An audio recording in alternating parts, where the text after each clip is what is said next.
Welcome back. Winning Plays podcast. Rich Levine, Brian, Robb. B-Rob, you and I both woke up this morning. We did. Always something to celebrate.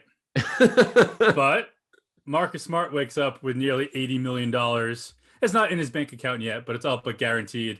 We can say congrats to Marcus, I think, first. I mean, that's a hard-earned $80 million. I mean, he's set up now to play what? 12 years of the Celtics if he plays out this contract, which is a rarity in this day and age. I don't know if it's going to happen. We'll talk about that later. But not only good news for the Celtics, I'd say good news for the name of this podcast. Mr. Winning Plays. Mr. Winning Plays is sticking around. Not that Winning Plays won't live on, can apply to wherever, but perhaps the master of the Winning Plays, again, 4 more years in Boston, which takes him through what is it, 2026 or something like that? I didn't even look 26. Yeah, so set up for maybe 12 years and set up in many ways generationally, which is awesome. It's good for Marcus. What do you think of the deal first and foremost, just in general? Like, did it 4 years? Obviously, it's the max the Celtics could offer him. 4 years, $77 million. Was it just a simple factor of saying, hey, let's we know you're not going to be happy this year. You're probably going to be worth this money. So let's pay you so you're happy going into this year. Yeah. I mean, I don't see Marcus as one of those guys who's going to be unhappy about his contract and let it show on the court for whatever reason. I think it was just, but even off the court though, I think still that's just as important, I think, with a team like this. Yeah, no, that's true. And it could also, I don't mean this as a knock against Marcus, but it could be lack of better options where like maybe there were some other things they would have rather done. Sure. But those things didn't work out. So now you're looking at the current situation and you're saying this is the best deal for now. And it might also be the best deal for the next couple of years. But I think one thing, and we're going to talk about whether or not Marcus is probably going to get traded, whether or not he's probably going to get traded, whether or not he will get traded, whether we think that he actually will still be here in 2026. But I think one thing we know for pretty sure is October 20th, short of injury, always in the cards when we're talking about Marcus, but short of injury, Marcus Smart will be in the lineup at MSG against Kemba Walker and the Knicks on October 20th. We don't think he's getting traded before this season. Well, actually, no. So he can't be now. He get 6 months. He's safe. Perfect. So he's not getting traded. If he is healthy, he will be in the lineup on opening night. And here's what I want to know for this season. What is the ideal? If Brad Stevens, when they sat down, you imagine there have been conversations. But if you were going to have an honest conversation with Brad and say, who do you need Marcus Smart to be for this team to be the best version of this team? What do you need? To me, this, you kind of look back to probably the only thing that went well, or one of the only things that went well during the 2018-19 season for the Celtics was Marcus Smart when healthy. I think being the facilitator / taking open threes and obviously working his ass off on defense, but really embracing being a secondary part offensively. And that's a situation where he hasn't been able to do that as much the last couple of years. I think some of that is by circumstance. I think some of that is by him trying to, bite off a little bit more than he can chew. But I think the best situation for Brad Stevens and Ime as a new head coach is to say now, hey, Smart, you got your money here. Like, we need you just to do whatever we need you to do on a certain night. Some night that might just be you're facilitating. Other nights, okay, you're getting real hot and getting left wide open. Yeah, like, let it fly. But that's been a problem. That's been a place where he gets, and we've seen it. We've seen right. Marcus get hot for stretches. It's then what happens after the hot. Right. It's like he's like one of those guys where sometimes where he'll hit like a tough shot and he'll be like, ooh, like maybe long term it's better for that not to go in and him right. to not get it in his mind that that's going to be a weapon for him. But yeah, and I think, do you think that he has to start? And okay, you don't want to change the way you play too much because Marcus Smart is Marcus Smart. But as you get older now, as you are you are the third most important player on this team, right? Yeah, I think that's safe to say. That could change. The third most valuable. Yeah, third most valuable. I mean, probably. Yeah, you look at the money, and you look at again who the other options are. Could eventually Rob Williams or something like that become more important than Marcus Smart? Yes, but he's not there yet. And so, to your point, that's like, I mean, until further notice, he is the third most important Celtic. So do you think there's any change in maybe the way he plays? Is Marcus Smart going to maybe have to take it down to 105% instead of 110%? Instead of 10%? I mean, I do think it's from a standpoint that, and this is something, it's kind of ironic that the Celtics would have been far better off 2 years ago when Kyrie walked to be like, okay, let's hand the keys to Marcus at point guard and do that. Marcus and Terry? Marcus and right. Yeah. I mean, certainly that would have been better off than giving Kemba that deal. But now you're looking at it again and saying, okay, Marcus, you're getting it for real. We're not only are we paying you, but we're going to make you the starting point guard, and we need you to be a facilitator first and foremost, because we did not have enough of that last year from this position. Yeah, and the thing is, and it's not like we're wondering, hey, can Marcus Smart do that? Can he be happy doing that? Because we've seen that for stretches too. Oh yeah, you've seen both versions, right? The guy that we're fearful is going to maybe get a little too big for his britches, take some shots that he shouldn't, maybe even shoot the Celtics out of games in key spots. Correct. Or the guy who is entirely selfless, and not to say that he's selfish when he's taking those shots, but a guy who is the facilitator. Who, again, he's going to get maybe a few open jump shots just on swing passes, or whatever it is. Like those are the ones like maybe off no dribbles or one dribbles, maybe what you're hoping for in Marcus Smart 3-pointer. But we've seen that guy who can just be, really like the best of what we saw in Gordon Hayward when he was here. A guy that can get into space, a guy that can create good looks for his teammates, a guy who could work really well with Rob Williams. We've seen him work really well with Rob Williams in a pick and roll. And yeah, man, if you can get that consistently, and winning will do that, right? The Jays being available consistently and not forcing Marcus into having to play hero ball will do that. But I mean, if we're talking right now, a 5-man unit of Schroeder, Marcus, Jalen, Jason, and Rob Williams, that's inspiring to me. Like that's I'm excited to see that team. Yeah, I mean, assuming that Smart and Schroeder can hit 34-35% of their threes, yes. Sure. That's the wild card of that group. And with Josh Richardson, throw him in there too. That like those 3-man, I think those 3 guys will be playing the majority of the time in the backcourt, just in different rotations. Yeah. So if those guys can not only hit and obviously take Smart threes, that's the thing. And so I think, again, the biggest thing with Smart when you're looking at this, to your points in terms of like we've seen the great version of Smart offensively, and it exists, and the Celtics can thrive with him in that role. And so now I think the biggest thing is, how does Ime Udoka, like having maybe a former player in that role, to kind of not to step to Smart, but to like, hey, like your heat check back there, like no, like cut that crap. And now even too that like if he does that stuff, guess what? You're going to be benched for crunch time for Schroeder and Richardson. Like actually having viable alternatives there in situations where things get out, not out of hand, but like I don't think this is going to happen much, but like there is, like there are viable offensive alternatives now offensively in crunch time if Smart for a reason is just not, staying in his lane. So I'm going to say this before we change gears and switch over more a conversation. I was going to save the question for the end, but I'll do it now. I think it works better. Marcus Smart, where does he rank all time on the Celtics franchise list for 3-pointers made? I want to say, is it 1?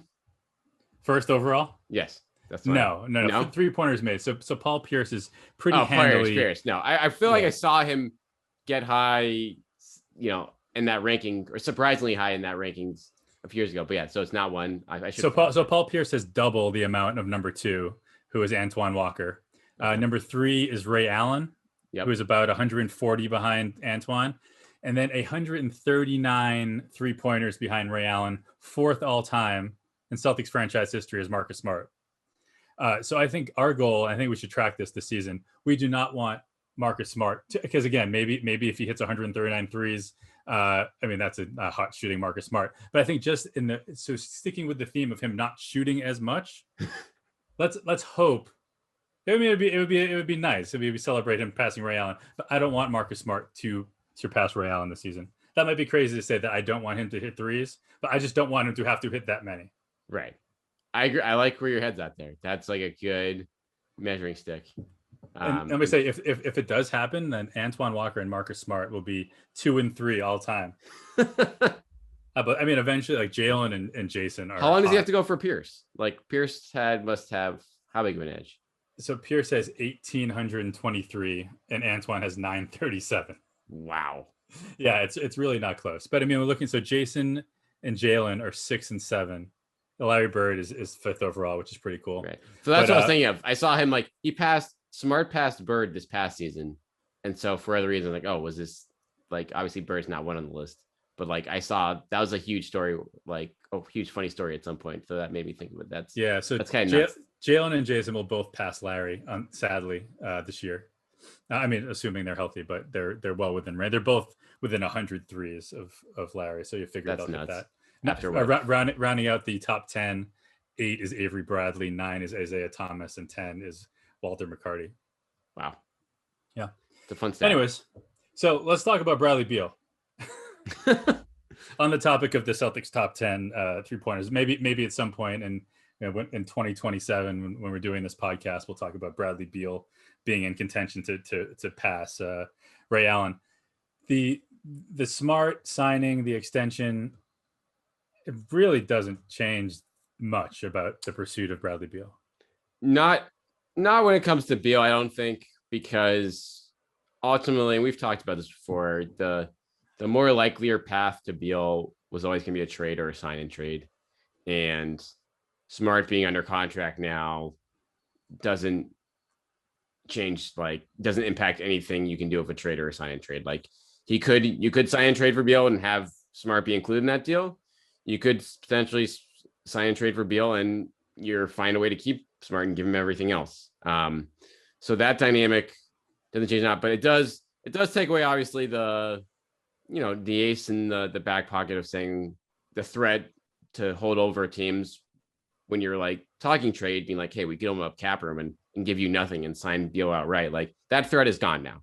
Right. In all likelihood with this deal. And I'm sure that the Celtics front office looked at this, I'm sure from all sorts of angles and decided that, hey, this is, we think this contract is going to age well. And we think the pros of having Smart under contract for being here or elsewhere in a deal for the next few years is better than having him on the contract year and then having that extra flexibility to open up cap room. Yeah, that's fine. In terms of Marcus potentially being traded, a friend of mine said this in a text today that made sense, and maybe this is out there. I don't know. My friend Brendan is the one who I'm giving as my source. But just saying that when it comes to trade talks, Marcus Smart, like we said, is your third most valuable player. You're not trading the 1 and 2 most valuable players. So if there is a trade, it is most likely going to involve Marcus Smart. I mean, is Peyton Pritchard the third most valuable player though? Now is after if we're talking pro-ams and where was that pro-am they went? Yeah, Portland. Yeah, Portland pro-am. Yeah, no, yeah, he's that was impressive. And is he going to play tonight? Is he going to play tonight? The word in the street is he's playing tonight. He talked his way back in. He had the quote unquote prior engagement to leave Vegas. I dominated after 3 games and wanted to play in this hometown tournament. Maybe he had something else going on. Who knows? Yeah. But obviously the team was totally going to fit. Most guys take off after 3 games anyway. But no, they made that championship and the guy wants the ball. So he's back in Vegas and I think they're going to give him a green light. Have the Celtics ever won a summer league title? I don't think so. I think this could be a legendary night tonight. This could be, could be historic. Okay. That's exciting. But when you look at, I also wonder too, with the Smart thing, the extension now, do you see, I mean, let's play devil's advocate here for the second, like with Smart, like could this contract like not look great in in a year or two? Like what happens? Like how does this contract, like what's the downside here? Obviously the odds are in favor of being a good value deal. He bounces back this year. And at very least it's like, net neutral, like, you want to keep him or, some team will give you something for him, but could this go bad at all? Like giving him a long contract like this? Yeah. I mean, listen, when we're talking about a franchise and a fan base that just lived through Gordon Hayward, that just lived through Kemba Walker, about what what you think typically a safe long-term deal can look like, and how that can play out, and how fast it can be. Sometimes you never want to say never, right? There's always a chance that he messes up his knee or breaks a leg and never is the same, and you never reclaim that value. Right? We've seen that, but like if Marcus Smart is available, right? If he can keep himself healthy, where he can play, let's not even say 82, like play 70 games a year, right? Play 60, 65 games a year. Let's say 70. I don't see, especially if we're assuming that the cap's going to go up a little bit, right? Yeah. Moving forward, throw in those two things. And I think it's a pretty safe bet that you're going to be okay with this deal. He has to embrace his role though, like of the point guard thing. That's the one thing, the other factor beyond injury of like, if you get last year's version of Smart, which I don't think you're going to get because there was a lot of variables there, and and the team just wasn't set up well for a host of reasons we've already can get into. But that version of Smart, to me, the guy who tries to do too much in the fourth quarter and stuff, like that's not that it's not gonna make become a terrible contract, but that's probably a contract that you might think about moving on from before, sooner rather than later. Yeah, and like is it too late at that point? I don't know. I mean, you say like to talk about the Timberwolves, I saw that report today that maybe they were somewhat interested in making a run at Marcus. Like, I'd love to know more about that. But Jarrett Culver didn't do anything for you? I like Jarrett Culver. Like I always was surprised with what a disaster it was in Minnesota that he didn't get more run. Or maybe that, maybe I'm just wrong. Like they were with him every single day. Like, but yeah, no, I think you would assume that there's been conversations with Marcus. I would assume that there's been an open line of communication, whether it's Ime, and I know Ime called Marcus one of the pillars, right, of this core. So you got to assume that there's been a lot of conversation, honest conversation, even before they agreed on this extension, that Marcus knows what he's getting into. I mean, again, because he at the very least, he knows that he, like we keep saying, the third most talented, most valuable. Like he would have to defer to the Jays, right? So as long as, like I said, as long as they're healthy, as long as we're not, like you said, like last year and the year before, when Kemba was never really around when you needed him to be, when all of a sudden it was like, okay, Marcus, we need you to be Kemba. Like that wasn't totally fair to him. But if you can consistently just have him be Marcus Smart, I'm feeling pretty good. Yeah. I'm looking at Minnesota's roster here to see who they could have possibly offered for Smart if the Celtics were engaging talks. And it's honestly, there's not much to D'Angelo. I mean, D'Angelo, no. Towns, obviously, they wouldn't be offering him. Malik Beasley, meh. He's talented. He also just got out of jail, I think, too. Yeah, like that. That would have been you're not sure what you're getting there. And then honestly, anyone else in that roster, like Jade McDaniel, they have some interesting younger guys, but you can see why there was not enough there to entice Boston. And it's funny going back to just coming full circle on Smart's deal here. I remember vividly one of the first conversations, when the Celtics signed him for the first time for the 4-year contract, back in 2017, I think, or maybe it was 2018. And I remember having a talk with Smart's agent at the time, Happy Walters, and one of the first things he said was that the money, talking about the money, like, yeah, this is a tradable contract. But now he's officially going to make it through that contract without being traded. Yeah, and starting another one. Another very tradable contract, but he's still here. That'd be amazing if Marcus could play his entire career with the Celtics. That'd be pretty special. I mean, this is like, I know there are stuff out there, but like Brad's always been a Marcus guy through the highs and lows. Right, I was going to say, part of that is that there are lows, relative lows. We're talking about basketball, but like as a coach, there are going to be headaches that come with having Marcus on your team, but there are going to be so many high points. It's just a matter of whether those high points outweigh the negatives. Far more often than not, they do. And again, I think he's the longest tenured Celtic. He is the closest thing. We talk about the tradition, right? You're losing Danny Ainge, losing Tommy Heinsohn, all these guys who were just big, talking about pillars, institutions, and who connected, the current Celtics franchise to the old days. Marcus Smart, it probably embodies that just about as well as anyone. So I think with all this turnover that's going on right now, he is the closest thing to familiarity and to sort of being one of the cornerstones of what it means to be a Celtic. And let's hope if he does get traded, we're going to assume it's for good reason, right? Yes, I think that's safe to say at this point. So at this point with where they're headed, I don't think we'll be upset about saying goodbye, but it'll be worth it for what the Celtics get back. Till then, we're going to enjoy Mr. Winning Plays. He can feel he's safe for 6 months at least. Probably safe for far longer than that. But that's and we know again it's good for him. Like again, he's earned that. He puts his butt on the line every night out there, and it's good to see.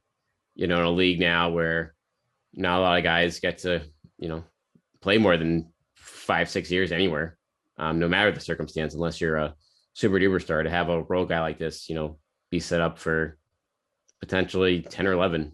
It's a fun story. It's funny you think about all that, say how long he's been here now.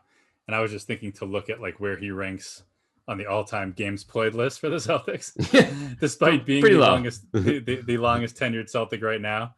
He's got a ways to go, but when I was looking at the career stats, there's also, I think steals is the other one where he is, he's in the conversation of I think maybe getting into the top 5. No, cool. That's not true. Flops, he's also in the. I think he might be close to the top. Yeah, but they said they didn't keep flop stats in Bill Russell's day. Hold on, before we sign off, I'm going to find out where he is on steals. He is 6th for steals, 126 behind Antoine. So wow, maybe he gets there this year if he. That's a lot. It's a lot. We'll see. We have to spend 90 seconds on the big news of the day, though, which wasn't even smart. Evan Fournier sign and trade. Yeah, $110,000. $110,000. Yeah, I mean, I want to see was that like 10 copy machines? Like, how do they crunch those numbers to be like, all right, let's get this. We need 110,000 to get this done. No, it's really interesting. That'll be someone's got to track that down, right? Follow that 110. That's going to be the secret that unlocks everything that Brad Stevens might be planning can be unlocked if you find out what happens to that $110,000. An extra staff member on the training staff. That is $110,000. That's a couple, right? Yeah, I mean, that's true. That's probably. But the TPE lives on. It is, in all seriousness, $17.1 million. It's not the Gordon Hayward $27 million exception, but that will come in handy probably next year when they don't. Again, the Smart deal kind of ate up all their cap room for next year, but now you have this Fournier TPE, and you can maybe get a starting caliber player with that type of money on the free agent market. And it should work too with like the hard cap sign and trade situation. You actually should be able to target a real free agent and not have to worry about just using it for a trade with that money. So I'm curious to see what they have up their sleeves with that. I think we both, if you took the June versions of you and I, and showed them this reality, I think we both be pretty impressed with what the front office did. And again, not too much turnover because it was really just Brad sliding in for Danny and everything else stayed the same. But in certainly a chaotic offseason, the Celtics look a lot better than they did at the beginning. So good for them. Yep. Making the best of a rough situation. So again, we'll see what it looks like on the court, but you gave yourself some options with these TPEs, and you're taking care of the guys on your team, and you have some intriguing other talent on expiring deals. So we'll see how it shakes out. But it is, like I said, it's I think anyone from a Celtics vantage point would have been pretty pleased with what this turned out. All right, so that'll do it for the Winning Plays Pod. Hit us up at Winning Plays Pod on Twitter. Hit Rich up at Rich_Levine. I'm at Brian T. Robb and at Mass Live. And we'll be back later this week. Huge Summer League Championship breakdown.